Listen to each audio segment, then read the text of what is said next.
یا وہ متون جو قلمی نسخے کی صورت میں ہمارے یہاں لائبریریوں میں، کتب خانوں میں یا کہیں بھی وہ موجود ہے.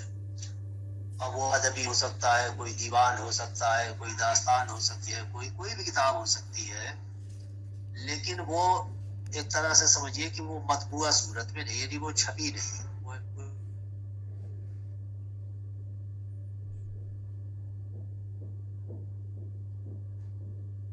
اشاعت اس کی نہیں ہوئی. اب وہ لیکن ایسا ضروری نہیں کہ اگر کوئی چیز چھپ گئی ہے تو اس کی تدوین نہیں ہو سکتی، اس کی بھی ہوتی ہے. اس کی وجہ یہ ہے کہ چھپی ہوئی صورت میں پھر آپ کے سامنے معلوم ہو جاتا ہے. چھپی ہوئی صورت آپ نے دیکھا اس کتاب کی تو آپ لگا کہ بھائی یہاں تو یہ ذرا گڑبڑ لگ رہا ہے، یہ لفظ یہاں صحیح نہیں لگ رہا ہے، یا یہ یہاں غلطی ہو گئی ہے. تو اگر آپ کو اندازہ ہوا کہ وہ متن بہت زیادہ بہتر متن نہیں ہے، بہتر سے مراد یہ کہ جگہ جگہ آپ کو اس میں خامیاں نظر آ رہی ہیں، یا اطمینان نہیں ہو رہا ہے کہ بھئی یہ اگر وہ شاعری ہے تو یہ مصرع درست نہیں ہے، یا اگر نثر کی کتاب ہے تو یہاں یہ جملہ درست نہیں ہے، یا یہاں کوئی لفظ چھوٹ گیا ہے، یا یہاں یہ لفظ نہیں کچھ اور لفظ ہونا چاہیے تھا میرے خیال سے. اس طرح کی چیزیں جب آپ کسی نسخے میں دیکھتے ہیں، چاہے چھپا ہوا نسخہ ہو،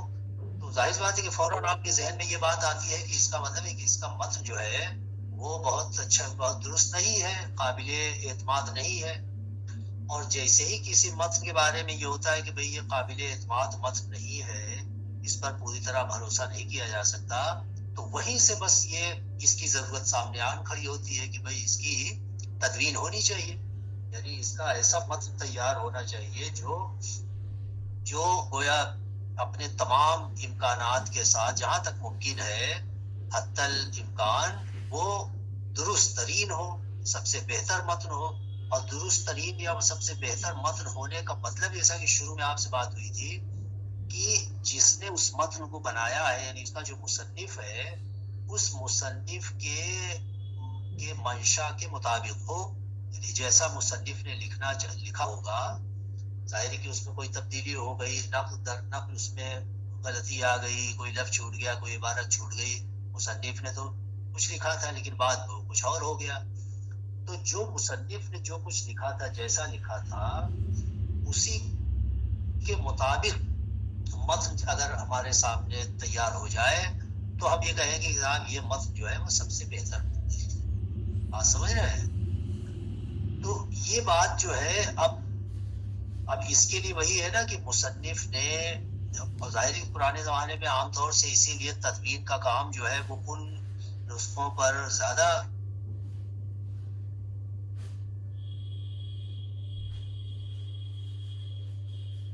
ہوا ہے یا ہوتا رہا ہے، اور اس پر ہونے کی زیادہ ضرورت ہوتی ہے کہ جو نسخے اس زمانے کے ہیں کہ جب اشاعت کا انتظام نہیں تھا، چھپنے چھپانے کا معاملہ نہیں تھا، تو اس زمانے میں جو بھی چیزیں لکھی جاتی تھی وہ ظاہر قلمی ہوتی تھی، اور ان کو اور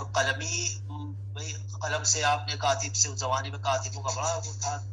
کلی افادیت تھی، انہیں پر سارا دار و مدار تھا علمی سارے کاموں کا. تو پورا ایک پروفیشن تھا، پورا ایک طرح سے ہنر تھا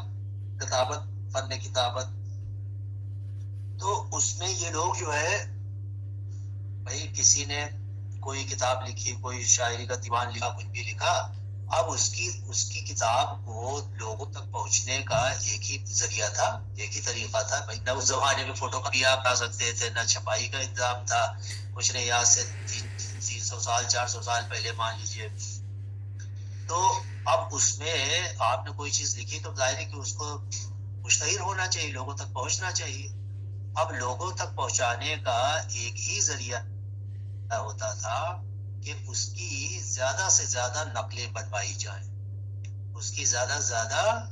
آج تو آپ فوٹو بنوا لیجیے، فوٹو کاپی آپ 50 فوٹو کاپی، چلیے چھپانا نہیں ہے تو فوٹو کاپی بنوا کے اس کو بائنڈ کر لیجیے، بانٹ دیجیے، 50 لوگوں تک پہنچ گئی آپ کی چیز. اگر آپ چھپوانا نہیں ہے باہر کی چھپوا بھی سکتے ہیں. لیکن اس زمانے میں اپنی کسی بھی تحریر کو دوسروں تک پہنچانے کا ایک ہی ذریعہ تھا، وہ تھا کہ اس کی جتنی زیادہ، جہاں تک آپ کی جتنی زیادہ ڈیمانڈ ہے، جتنے لوگوں تک آپ پہنچانا چاہتے ہیں اتنی کاپیاں بنوائیں. تو اب کاپیاں بنوانے کا مطلب یہ تھا کہ ان کی نقل ہوتی تھی. اب ظاہر ہے کہ ایک کاتب اب زیادہ ڈیمانڈ ہے تو ایک کو آپ نے 5 کاتب پر حوالے کر دیا کہ بھائی چلیے 2-3 اس کے یہ بن گئے. اب ایک نسخہ تم لے لو, اس کی تم نقل بناؤ, اس کی 5 نقل آپ بنائیے, 10 کاپی بنائیے. تو اب 10 کاپی کا مطلب یہ ہوتا تھا کہ ایک کاتب اگر 10 کاپی بنا رہا ہے تو 10 بار وہ نقل کر رہا ہے. یہ اصل بات یہاں سمجھنے کی ہے نا. ابھی کاربن اربن تو بہت بات کی چیز ہے, مجھے لگتا ہے بہت پرانے زمانے میں کاربن بھی نہ رہا ہوگا. تو ایسا نہیں ہے کہ ایک بار جو لکھ رہا ہے تو اسی ایک بار اوپر سے, آج تو آپ کاربن کاپی 3-4 لگا لیجیے تو چلیے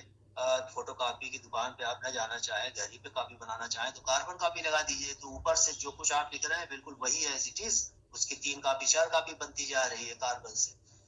لیکن وہاں یہ معاملہ تھا اس زمانے میں جہاں یہ تمام سہولتیں نہیں تھی, تو وہاں تو اگر مجھے ہی 2 کاپی بنانا ہے تو میں 2 بار لکھوں گا. تو کاتب جو ہے وہ جتنی کاپی بناتا تھا, 100 صفحے کا فرض کیجئے کہ 100 صفحے کی کوئی تحریر ہے, کوئی نسخہ ہے, تو اب 100 صفحہ جو ہے وہ ایک بار اس نے 100 صفحہ نقل کیا, یعنی اپنی کتابت میں اس کو نقل کیا, ایک کاپی بن گئی. اب اس کے بعد دوسرا نسخہ اس نے ایک کاپی اور بنانی ہے تو پھر 100 صفحہ اس نے نقل کیا. ظاہر پروفیشنل سب ہوتے تھے, بڑے مشاق اور ایک سے ایک کاتب, یہ بھی اس زمانے کے پوری ہنر تھا, فن تھا. اب آپ ذرا غور کیجئے کہ اگر ایک کاتب ایک ہی تحریر کو 5 بار نقل کر رہا ہے تو کیا یہ ممکن نہیں ہے کہ اس کے 5 بار نقل کرنے میں اس کی رائٹنگ تو چلیے وہ سیم رہے گی,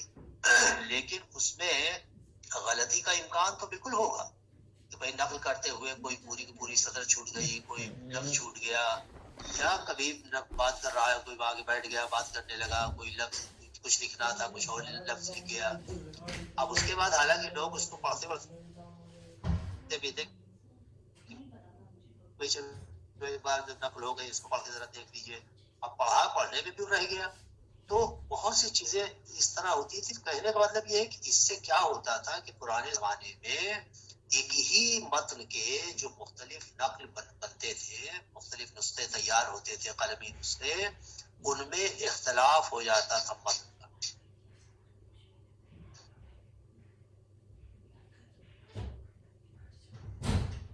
متن کا اختلاف ہو جاتا تھا. اچھا, جیسا میں نے کہا کہ اب ایک کتاب کو ایک کے حوالے کیا گیا,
السلام علیکم شاہ نواز بھائی.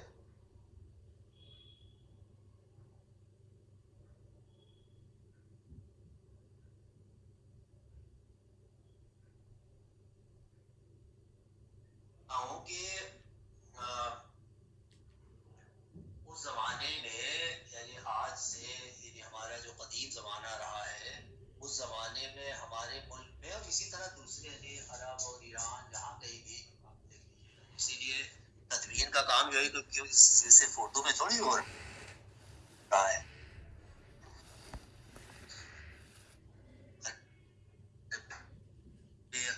عربی, فارسی, تو اسی طرح سے مغرب میں بھی ہے. مغرب میں بھی ایک زمانے تک ظاہر کی رائٹنگ تو ہوتی رہی, تصنیف و تالیف کا کام تو ہوتا رہا, لیکن چھپنے کا معاملہ بہت بعد میں ہوا.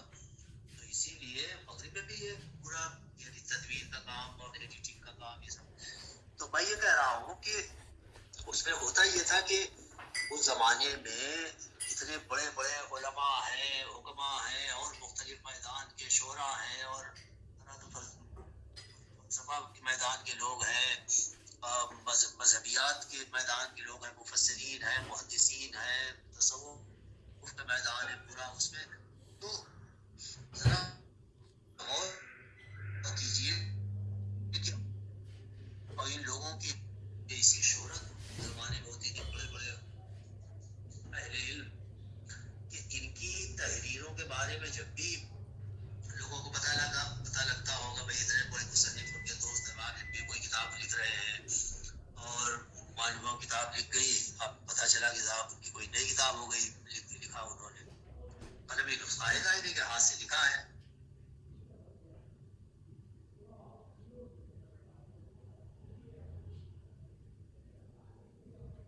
اب اس کتاب کی پذیرائی ہوگی، لوگ چاہیں گے کہ بھائی کتاب ہم تک پہنچے. آج تو آپ فوراً کتاب چھپوا کے اس کو ہمارے پاس پبلشر صاحب نے سب جگہ پہنچا دیا، گھر بیٹھے مل گئی. اب اس زمانے میں یہ تھا کہ اس کی جو کتاب جیسی اس کی اہمیت ہوتی تھی اسی کے حساب سے اس کی ڈیمانڈ ہوتی تھی. تو وہ مصنف جو ہے جو اپنا نسخہ ہوتا تھا پھر وہ کبھی مصنف خود ہی اب اس کی نقل بنواتا تھا کاتبوں کو دے کر کے، بھائی چلیے اس کی 4-5 نقل اور بنا دیجیے. اب 4-5 نقل بن گئی. اس کے بعد پھر جو بہت شائق ہوتے تھے وہ کہتے تھے صاحب ایک نسخہ مجھے دیجیے. اب ان کو ایک نسخہ مصنف نے پیش کیا، انہوں نے سوچا کہ اس کی تو اور فلاں کی ضرورت ہے یا فلاں. تو جن صاحب کو نسخہ ملا ان صاحب نے پھر اپنے کاتبوں کو لگا کر کے اس کی معلومہ کے 10 نقلیں اور بنوا دی. اب معلومہ کے 10 کاپی اور بن گئی اس کی. اب اسی طرح سے پھر 10 کاپیوں میں سے پھر ایک کاپی کسی اور چیز کو دی گئی، اس نے اس کی اور کاپی بنوا دی. اب اس طرح پھیلتے تھے. یہ پرانے نسخے، قلمی نسخے جو ہیں وہ اس طرح پھیل جاتے تھے. تو آج جو بہت سی کتابوں کے بارے میں یا شعراء کے دیوان کے بارے میں خاص طور سے ان کی تدوین جو لوگ کرتے ہیں تو پوری تلاش و تحقیق کرتے ہیں کہ بھئی اس فلاں کتاب کے قلمی نسخے کہاں ہیں. تو اکثر آپ نے کی بہت سی لائبریریوں کی، بہت سے کتب خانوں کی باقاعدہ مخطوطات کی فہرست وغیرہ بھی چھپتی ہے. فہرست نہ چھپے تو اس لائبریری میں جا کے آپ کیٹلاگ دیکھ لیجیے کہ بھئی یہاں کتنے مخطوطات ہیں، کتنے قلمی نسخے ہیں کن کن کتابوں کے. تو اس سے اندازہ لگ جاتا ہے کہ فلاں نسخہ بھی یہاں موجود ہے، فلاں شاعرہ یا فلاں کتاب کا نسخہ یہاں موجود ہے. تو اب اس سے یہ اندازہ لگانا بہت آسان ہے کہ اس زمانے میں کتنی بڑی تعداد میں یہ کتابیں نقل کرائی جاتی تھی. کیونکہ کتابوں کے پھیلنے کا، اس کی تعداد بڑھانے کا یہی ایک واحد ذریعہ ہی تھا. اس کے علاوہ سوچیے اور کیا ذریعہ ہو سکتا؟ نہ آڈیو تھا، نہ ویڈیو تھا، نہ فوٹو کاپی کا معاملہ تھا، اور نہ چھپائی کا معاملہ تھا. دے کر کے ایک ہی طریقہ تو بچا کہ بھائی اگر آپ 10 کاپی بنوانا چاہتے ہیں تو 10 بار اس کی نقل کرائیے، 10 بار لکھے. اب ایک آدمی 10 بار لکھے، 10 نقل بنائے، یا 4 آدمی مل کر کے بنائے. کبھی کبھی یہ بھی ہوتا تھا کہ ایک ہی کتاب، مان لیجیے کہ ضخیم کتاب ہے، 500 صفحے کتاب ہے، تو اس میں یہ بھی ہوتا تھا کہ بھائی اچھا یہ کوئی نقل کرنا اسے ایک بات تھوڑی ہے کہ ایک دن ہو گیا. 6 مہینے سال بھر لگ جاتے تھے. اور کاتبوں کے پاس کام بہت ہوتے تھے، بہت سے کام. بھائی فلاں کام چل رہا ہے، ابھی فلاں کتاب لکھ رہے ہیں، ابھی اس کے آپ کے نمبر بعد آئے گا. یہ سب بھی ہوتا تھا. کچھ لوگوں کے ظاہر بڑے لوگ ہوتے ہوں گے، ان کے مخصوص کاتب ہوتے تھے کہ بھائی ٹھیک ہے ہم تو ایک ہی کا کام کرتے ہیں. لیکن اور جو قسم کے ہوتے ہوں گے تو وہ بیک وقت، جیسے آج چھاپنے والے پبلشر کئی کتابیں اپنے لیے رہتے ہیں، تو کسی کو پہلے چھاپ دیا، کسی میں ٹائم لگ گیا. اس میں یہ بھی ہوتا تھا کہ ایک کتاب کا کچھ حصہ ایک کاتب نے لکھا اور معلوم یہ ہوا کہ کسی وجہ سے وہ کاتب جو ہے اس کے آگے نہیں لکھ پایا، اس کی طبیعت خراب ہو گئی، کچھ ہو گیا. اب اگلا حصہ جو ہے وہی اسی کتاب کا اگلا حصہ کسی اور کاتب کو دیا گیا. تو معلوم ہوا وہاں سے کوئی دوسرا کاتب لکھ رہا ہے. اب دوسرا کاتب جو لکھ رہا ہے تو ظاہر سی بات ہے کہ اب یہ جو سواد خط ہے جس کو رائٹنگ کہتے ہیں، رائٹنگ بدل جاتی تھی. بہت سے قلمی نسخے ایسے ہیں، آپ لوگ کبھی اگر موقع ملے تو لائبریری میں جا کر کے قلمی نسخوں صرف دیکھ لیجیے، 10-12 نسخوں کو دیکھیے تو آپ کو اندازہ ہو جائے کہ کس کس رائٹنگ میں کیسے کیسے. تو اس میں یہ بھی ہوتا تھا کہ معلوم ہوا کہ صاحب 50 صفحہ جو ہے وہ کسی اور رائٹنگ میں ہے, اور معلوم ہوا کہ اس کے بعد پھر 100 صفحہ جو ہے کسی اور رائٹنگ میں ہے. یہ پتا چلا کہ یہ کتاب جو ہے گویا 2 کاتبوں کی لکھی ہوئی ہے. تو اور پھر یہ بھی ہوتا تھا کہ عام طور سے نسخے کے آخر میں کاتب جو ہے وہ باقاعدہ خاتمے کے طور پر کچھ تفصیلات ایک آدھ پیراگراف میں لکھتے تھے کہ بھائی فلاں کی فرمائش پر یہ فلاں کتاب, اس کے مصنف فلاں کی کتاب ہے, اور کاتب جو ہے اپنا نام بھی لکھ دیتا تھا کہ فلاں. عام طور سے فارسی میں وہ عبارت ہوتی تھی. تو اور اس میں باقاعدہ یہ بھی تاریخ بھی ڈال دیتے تھے کہ آج فلاں تاریخ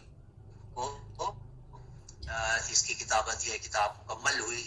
کہ مطلب اس کی نقل مکمل ہوئی, نسخہ جو ہے اختتام پذیر ہوا. تو اس سے یہ سب اندازہ لگ جاتا تھا کہ یہ بڑی امپورٹنٹ یہ عبارت ہوئی تھی. اس سے بہت تحقیق میں مدد ملی ہے کہ یہ نسخہ جو ہے وہ کس سن کا لکھا ہوا ہے,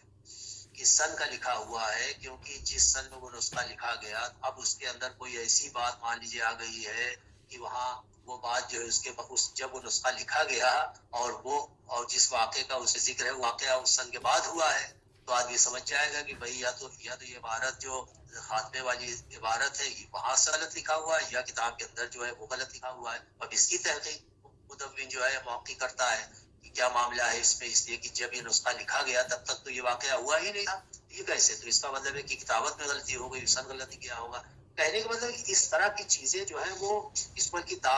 داخلی جو شہادتیں ہیں وہ اس کو کہا جاتا ہے کہ جو اندرونی طور پر بہت سی چیزیں جو ہے وہ ٹکراتی ہیں یا میل نہیں کھاتی, تو وہاں پھر تحقیق کر کے صحیح نتیجے تک پہنچنے کی ذمہ داری ہوتی ہے موقع کی. اب یہ معاملہ کیا ہے؟ تو جیسا میں نے کہا کہ یہ جو کاتبوں کی جو رائٹنگ ہے یہ بھی بہت امپورٹنٹ ہوتی ہے. تدوین میں یہ بھی ہوتا ہے کہ مدون جو ہے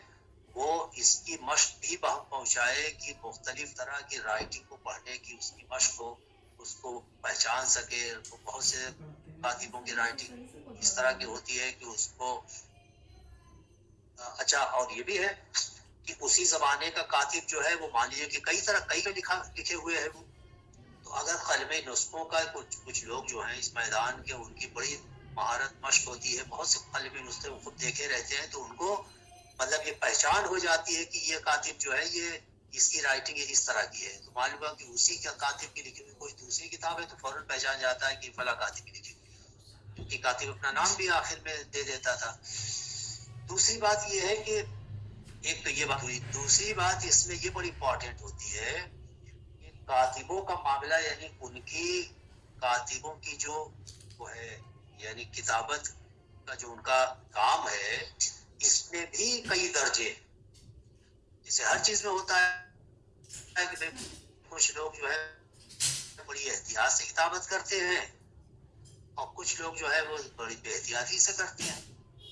اب احتیاط اور بے احتیاطی کی بھی کئی وجہ ہو سکتی ہے. مثال کے طور پر بھائی زمانے میں یہ کاتب لوگ جو ہے ان کو ظاہری سب پیڈ ہوتے تھے کہ بھائی آپ کو ایک کتاب کا یا فرق اس زمانے میں صفحے کے حساب سے ہوتا ہوگا یا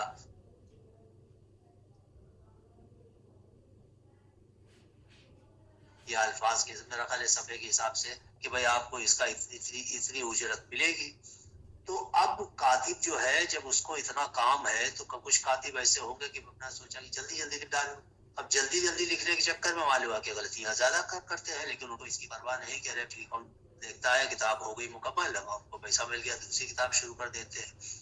کچھ کاتب جو ہوتے ہیں جو زیادہ ذمہ دار اور بہت احتیاط پسند ہوتے تھے وہ یہ سوچتے تھے کہ صاحب ہماری جو امیج ہے بہت اچھے کاتب کی, بہت صحیح لکھنے والے کاتب کی, تو ہماری امیج پر حرف نہ آئے, چاہے وقت زیادہ لگ جائے اور پیسہ ظاہر اس میں ملے گا, وقت زیادہ لگ جائے, لیکن ہم ٹھہر کے لکھیں گے, بہت صحیح لکھیں گے. تو ایسے کاتب جو ہیں وہ, اور جو اس طرح کے کاتب ہوتے تھے کہ جن کے یہاں کی جو زیادہ احتیاط نہیں کرتے تھے اور بس یہ کہ اتنا جلدی لکھ دیا, رائٹنگ بھی ٹھیک بنائی نہیں, نقطہ چھوڑ دیا, کچھ بھی کر دیا,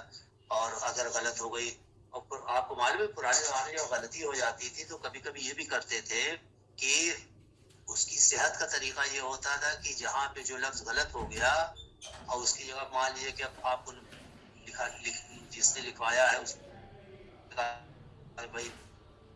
فلاں صفحے پر تو دیکھیے یہاں آپ نے عبارت چھوڑ دیا ہے، لفظ چھوڑ دیا.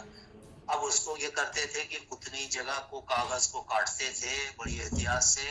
اور کاٹ کر کے پھر اس پہ دوسری چپی لگاتے تھے، اسے جوڑ دیتے تھے، اور پھر لفظ چھوٹا ہوا ہے اس کے حساب سے ذرا سا وہاں الفاظ کا سائز چھوٹا کر کے اس لفظ کو اندر ایڈجسٹ کرتے تھے، اس طرح عبارت بنا دیتے تھے. یہ ہوتا تھا.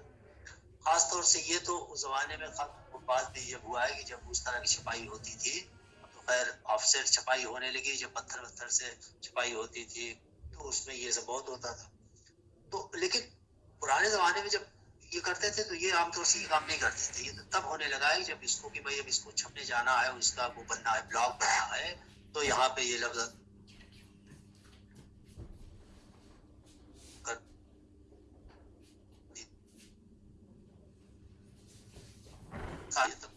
لیکن میں یہ کہہ رہا ہوں کہ پرانے زمانے میں جو کتابت ایک بار جس نے کر دیا تو اس کو اتنا زیادہ اور لکھوانے والے کو بھی اتنی فرصت نہیں کہ وہ پورے 500 صفحہ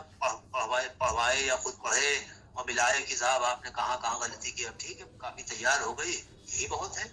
اس کو دینا ہے، وہ اپنا لے کے پڑھنے لگا. تو ایسے کاتبوں کو کہ جو غلطی اکثر جن کے ہاں ہو جاتی تھی، احتیاط نہیں کرتے تھے، اور جن کی رائٹنگ جو اپنی رائٹنگ کا بھی بہت خیال نہیں رکھتے تھے، بس اپنا کھینچے پڑے ہوئے ہیں اتنا جلدی، ایسے کو ان کے لیے باقاعدہ ہمارے یہاں ایک لفظ استعمال ہوتا ہے کم سواد. کم سواد کاتب. کم سواد کا مطلب کہ جن کی تحریر جو ہے وہ بہت اچھی نہ ہو اور جن کے یہاں غلطیوں کا امکان زیادہ ہو، اس طرح سے. تو یہ چیزیں جو ہیں ظاہر سی بات ہے کہ سارا معاملہ جو ہے ہمارے یہاں تدوین میں، بعد کے زمانے میں تدوین میں ساری جو مشکل ہے یہی ہے کہ جب ایک کتاب کے یا ایک متن کے اتنی نقلیں بنی تو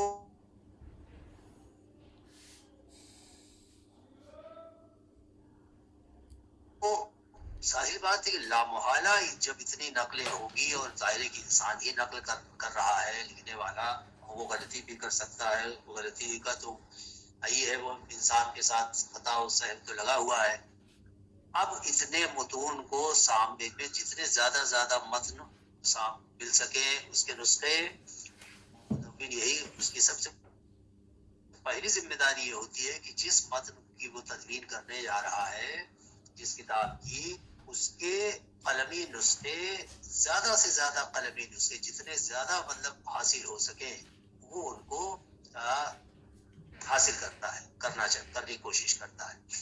کیونکہ اگر 10 نسخے حاصل ہو گئے، اب یہ آپ اگر ظاہر کتاب باغ و بہار کا مقدمہ تو آپ کی اس میں اسی میں شامل ہے، یہ تو آپ پڑھ ہی لیجیے. لیکن میں آپ کو سجیسٹ کروں گا کہ رشید حسن خان کی جو دوسری کتابیں ہیں، گلزار نسیم ہے اور سیر البیان ہے، اس کا بھی مقدمہ ذرا سولہ پلٹ لیجیے تو آپ کو بالکل اندازہ ہو جائے گا کہ دیکھیے رشید حسن خان سب سے پہلے یہ بیان کرتے ہیں، بلکہ وہ لسٹ دیتے ہیں، فہرست دیتے ہیں کہ اس گلزار نسیم کی تدوین کرنے کے دوران یا کرنے کا جب میں نے ارادہ کیا تو سب سے پہلے گلزار نسیم کے کتنے نسخے، اس کے قلمی نسخے یا مطبوعہ ظاہر ہے جب بھی زمانے میں رہے تو چھپ چکا تھا تو مطبوعہ بھی رکھتے ہیں، اور پھر اس کے جو قلمی نسخے ہیں وہ بھی رکھتے ہیں. تو کون سے مطبوعہ نسخے یعنی جو پہلے چھپ چکے تھے، جیسا میں نے کہا کہ جو کتاب چھپ چکی ہے ایسا نہیں کہ اس کی تدوین، اس لیے کہ چھپی ہوئی صورت میں بھی بہت سی غلطیاں ہو سکتی ہیں، بہت احتیاطی ہو سکتی ہے. آپ تو ایسا متن بنانے جا رہے ہیں کہ جو پہلے سے اس کا جو چھپا ہوا متن ہے، جتنے چھپے ہوئے متن ہیں، فرض کیجیے کہ 2 ایڈیشن 3 ایڈیشن 4 ایڈیشن بھی اس کے چھپ چکے ہیں، اس کے باوجود وہ آپ کا متن جو ہے سب سے بہتر متن ہو، سب سے زیادہ قابل اعتبار متن ہو. یہی اسی آبجیکٹو کے ساتھ آپ نئی تدوین شروع کرتے ہیں. لیکن یہ بھی ہے کہ اب جیسے کوئی نئی تدوین اگر کسی چیز کی بہت اعلیٰ درجے کی تدوین ہو گئی اور اس پر سب لوگوں کا اتفاق ہوا کہ بھائی جن اصولوں کو سامنے رکھ کر کے اس کی تدوین کی گئی ہے، یہ سب بڑے بنیادی اور پختہ اصول ہے اور ان کی بڑی عمدہ پابندی کر کے اور یہ متن تیار کیا گیا ہے. اب ظاہر بات ہے کہ جب اس پر عام اتفاق ہو جاتا ہے کہ یہ متن سب سے بہتر متن ہے، تو پھر اس کے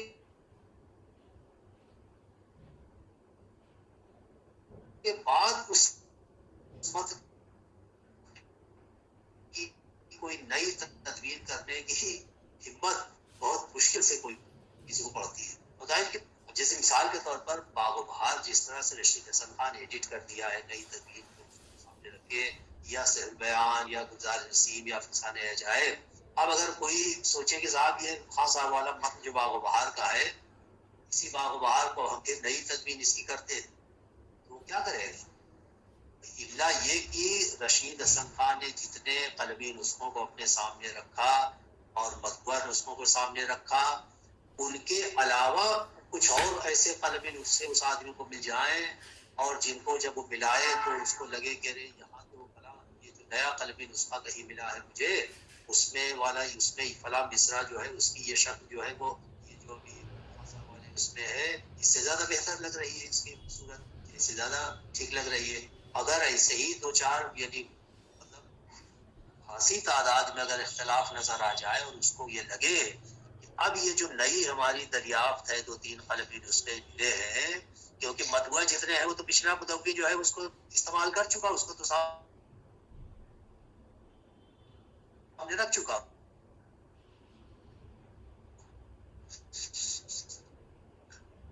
لہذا ایک ہی امکان رہ جاتا ہے کہ اگر فرض کیجئے کہ باغ و بہار کے 5 قلمی نسخوں کو رشید حسن خان نے اپنے سامنے رکھا، اور اس کے بعد آج آپ کے سامنے 5 کے علاوہ کوئی 2-3 قلمی نسخہ اور مل جائے، یا فرض کیجئے چلیے ایک ہی اور مل گیا، اور وہ ایک قلمی نسخہ جو ملا تو اس کو جب آپ نے ملایا تو اس میں جگہ جگہ آپ کے جو نئے قلمی نسخے میں جو متن ہے وہ اس سے زیادہ بہتر نظر آیا.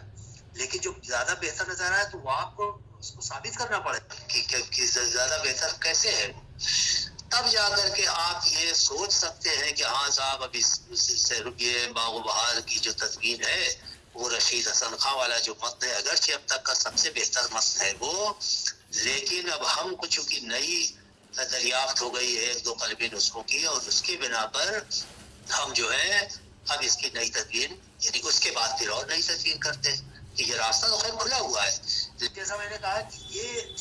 یہ بہت مشکل ہوتا ہے اگر کوئی بہت ہی اعلیٰ درجے کا محقق، تدوین کے دنیا کا محقق اگر تمام اس طرح کے تقاضوں کو پورا کرتے ہوئے وہ تدوین کا کام کر دیتا ہے تو ایسا بہت کم. اس کی وجہ یہ ہے کہ آپ ذرا غور کیجئے. لیکن پھر میں کہہ رہا ہوں کہ عین ممکن ہے کہ رشید حسن خان نے جتنے قلمی نسخوں کو دریافت کیا اور اپنے سامنے رکھا باغ و بہار کا متن بنانے کے لیے، تو اس میں وہی جو کہتے ہیں کہ محقق کو پوری کوشش کر ڈالنی چاہیے کہ جہاں تک ممکن ہو جتنے قلمی نسخے دستیاب ہو سکتے ہوں ان کو وہ دستیاب کرنے کی کوشش کرے، حاصل کرنے کی کوشش کرے. اس کے لیے چاہے اس کو لندن سے منگوانا پڑے، بھائی ایشیاٹک سوسائٹی میں اور برٹش انڈیا لائبریری لندن میں، اور کہاں کہاں ہندوستان کی کتنی چیزیں جو ہیں وہ انگریزوں کے ساتھ باہر کے ملکوں میں گئی، اور وہاں کے آرکائیوز میں یا وہاں کے میوزیم میں، وہاں کی لائبریریوں میں وہ چیزیں موجود ہیں. تو آپ اس میں پڑھیے گا تو اس میں پتہ چلے گا کہ معلومہ کہ گلزار نسیم کا کوئی نسخہ وہاں ہے، رشید حسن خان اور کسی کو وہاں خط لکھ رہے ہیں کہ بھیا وہاں اس کی ذرا کاپی بنوا کے بھیجیے یا یہ کام کر رہا ہوں. تو کہنے کا مطلب یہ ہے کہ اگر محقق بہت یعنی پوری ذمہ داری سے کام کر رہا ہے تو وہ پہلے جہاں تک ممکن ہے کوئی گنجائش ہی نہیں چھوڑے گا کہ کوئی قلمی نسخہ اس سے رہ جائے. لیکن پھر وہی بات ہے کہ بھائی ممکن ہے کہ کسی آدمی کے گھر میں کوئی نسخہ مل گیا اس کے دادا بابا کے زمانے سے پڑا ہوا ہے.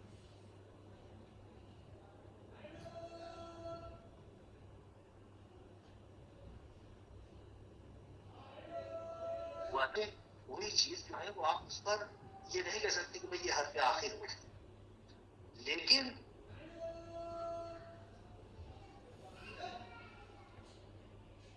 گویا تحقیق کا دروازہ ہمیشہ کھلا ہوا ہے. لیکن یہ ضرور دیکھا جاتا ہے کہ تحقیق کا کوئی بھی کام کس منزل پہ آ کر کے کہاں کس درجے پہ آ کے تحقیقی کام سامنے آیا ہے، اور اس میں جتنی بھی ممکنہ مسائل تھی یا کوششیں تھی وہ سب کر لی گئی ہے. اب اس کے بعد امکان ذرا کم ہو جاتا ہے. اور وہی اگر معلوم یہ ہوا کہ اسے بہت ہی سرسری انداز میں تدبیر کا کام کرتے کوئی کیا جائے تو ہر آدمی کیا کہہ رہے بھائی اس میں تو بڑی غلطیاں ہیں، بتائیے تو نئے تدبیری نئے اصول کے ساتھ انہوں نے اس کی تدبیر کیا ہے، پھر بھی اس میں اتنی غلطیاں ہیں تو اس کو تو اس کی نئی ایڈیٹنگ ہونی چاہیے، بہت ظاہر کی پھر وہ راستہ کھلا رہتا ہے۔ تو یہ ہے، چلیے آج اس کو سنا رکھتے ہیں پھر، لیکن میں پھر آپ سے کہوں گا کہ آپ لوگ جو ہے ذرا سا مقدمہ ضرور جلدی پڑھ ڈالیے، جیسے انہوں نے تو بہت پہلے پڑھ رکھا تھا، لیکن ان کو میں کہہ رہا ہوں کیا افتخار صاحب کی یہ مقدمے کو پھر سے ذرا پڑھ لیں، اور سب لوگ پڑھیں، ذرا نوٹس بنائیے، اور یہ باتیں ساری باتیں انہوں نے اس میں سب لکھ رکھی ہیں کہ کیسے کیسے اس کی تدوین کے کیا کیا طریقے اختیار کیے، کیا کیا اس میں وہ ہوا، ٹھیک ہے۔